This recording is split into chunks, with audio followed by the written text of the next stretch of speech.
get to Tim Walz, who, just when you think no one's sitting at this table, neither she nor the big white blanket, can embarrass themselves any further, he does. She asks him, to her credit, about the carrying the weapons in war, which we know is a lie. He never served in war. He's been stealing valor for quite some time. Our strength is our diversity. We've been talking about this for years as a country of immigrants, and we let them define the issue on immigration. We let them define the issue on DEI, and we let them define what woke is. We got ourselves in this mess because we weren't bold enough to stand up and say, you damn right we're proud of these policies. We're going to put them in, and we're going to execute them. So, wait, you lost because you weren't woke enough? Everyone, fasten your seatbelts because we are about to embark on a potentially shocking political storm. So what's going on? The people who have set the bar high for Minnesota Governor Tim Walz are Greg Gutfeld and Megyn Kelly. You'll love this. The tampon king gets back in the ring. I speak of former VP nominee Tim Walz. He joined Beto O'Rourke at a Texas town hall last night, and the estrogen levels were enough to give Chuck Norris menstrual cramp.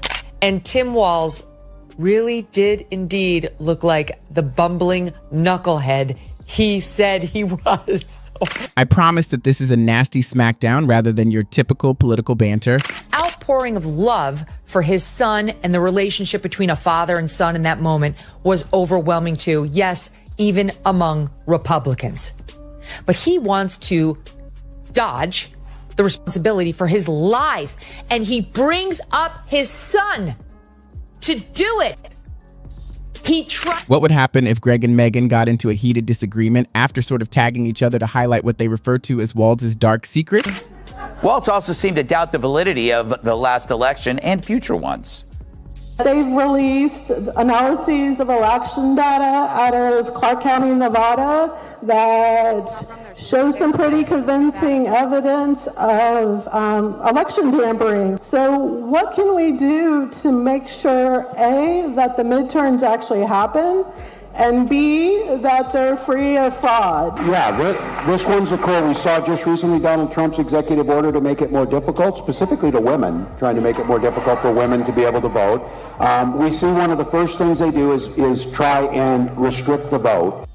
Wait, so Trump is making it more difficult for women? They now investigate his military service claims, which you would expect someone would look over in great detail. However, it doesn't appear that Tim did. The issue is that he became entangled in a peculiar web of dishonesty that is currently being revealed. Correct.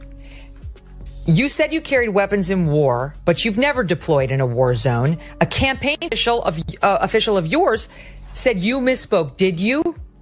Well, I'm proud, incredibly proud of my record. He keeps doing this. Equally proud of my service in the classroom. Did I mention I was teacher and a coach, an assistant coach? Okay, whatever. But he's more stolen valor. In the classroom, I'm in the classroom.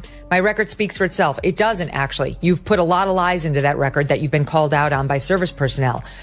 You must clarify, as your campaign had tried to do, and now you appear to be distancing yourself. This is only the beginning. Greg's signature sarcasm and Megyn's sharp mind are employed to evaluate the governor's controversial policies.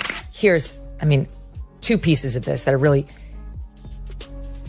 I speak like they do. People are coming to get to know me. I speak like they do. I speak candidly. I wear my emotions on my sleeves, and I speak especially passionately about, and then he goes on to blame it on the school shootings. I guess he was upset about school shootings, so he lied. But stop saying you speak like we do. I speak like regular people. What kind of bullshit is that? They paint a vivid image of incompetent leadership, stupid tactics, and a string of perplexing remarks made in public. When Greg jokingly compares Tim's leadership style to beige wall coverings, you may wonder, how did this guy even get here? You won't want to miss this in-depth discussion about today's political situation.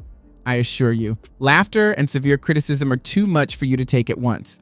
If you want to continue asking questions, laughing, and getting up to date on all things political, don't forget to click the subscribe button. Thank you. It keeps us going and guarantees that you won't miss any more videos. Who would have guessed that politics could be so fascinating?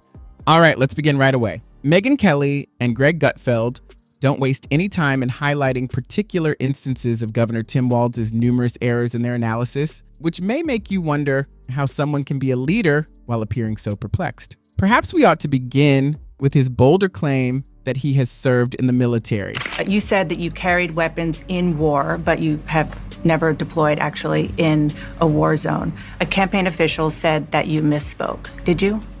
Well, first of all, I'm incredibly proud. I've done 24 years of wearing the uniform of this country. Equally proud of my service in a public school classroom, whether it's Congress or the governor. My record speaks for itself, but I think people are coming to get to know me. I speak like they do. I speak candidly. I wear my emotions on my sleeves, and I speak especially passionately about... You would think a man would be honest about these kinds of things. Even though he had never witnessed violence, Tim appeared to recoil when he claimed to have carried firearms in conflict. To put it succinctly, Greg and Megyn question how such a sensitive and important part of his life could have been so obviously made up. And the idea that you said that you were in war. Yeah. Did you misspeak as the campaign has said? Yeah, I said we were talking about, in this case, this was after a school shooting, the ideas of carrying these weapons of war. And my wife, the English teacher, told me my grammar is not always correct. But again, if it's not this, it's an attack on my children for showing love for me, or it's an attack on my dog. This took chutzpah. For them, this is not merely an error. This behavior demonstrates a worrying disdain for people who actually served. How in the world is that possible? Why does he consistently steer clear of the remedy that his campaign was meant to provide? To put it bluntly, his responses to questions are less direct and more akin to a mixture of arrogance and perplexity. They then discuss Walz's prior crisis management experiences, especially his reactions to social unrest and school shootings. You know, his leadership seemed to be more about uncertainty and ambivalence than it was about taking decisive, aggressive action. Greg, who doesn't hesitate to use humor, observes that Walz's attempts to solve these issues were haphazard and dangerous, more like juggling blazing torches. Next are the devastation caused by societal unrest and rioting. According to Megyn, Walz frequently arrived late with the National Guard and had the option of hiding behind a wall of hyperbole instead of assuming a strong leadership role, which would have increased rather than reduced the fury. She questions whose interest his hesitant and contradictory answers were serving. Walz's influence in the classroom is also thoroughly examined. Megyn talks about his government's inconsistent changes to school policies. With Walz, it's hard to even bring him up. He has a resting snitch face. You know? I mean, he forfeited his man card during COVID and the riots. And you're right. And also, at that diner, of course, he left early. So don't you find it weird that for a terrified Politico lingers on candidates' fingers and defend Walz's wide eyes as they claim beards are for bad? Parents become irate and perplexed when schools open one day and close the next. It appears that he came up with his plan on the fly without taking consistency or the individuals he would be affecting into account. Greg attacks the governor again, this time concentrating on his news conferences, which frequently lack intelligent responses and instead resemble dodgeball games. It portrays Walz as having a fundamentally defective leadership style that is caught in uncertainty and caught between feigned involvement and frantic spectacle. Greg asks in jest if anybody else thinks Walz thinks he can talk his way out of any situation, likening it to witnessing someone attempt to sell ice to an Eskimo. What economic policies does he currently follow? Megyn investigates how his capricious shutdown orders harm small enterprises while large corporations appear to prosper. Attack.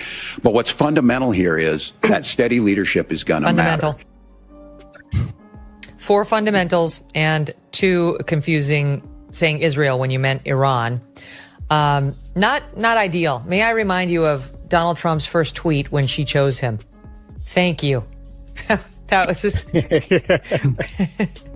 I mean, he did seem unsteady. And that's the thing, because one of the goals when you get out there, Camille, is to try to project, don't worry, if anything happens at the top, I can do this job.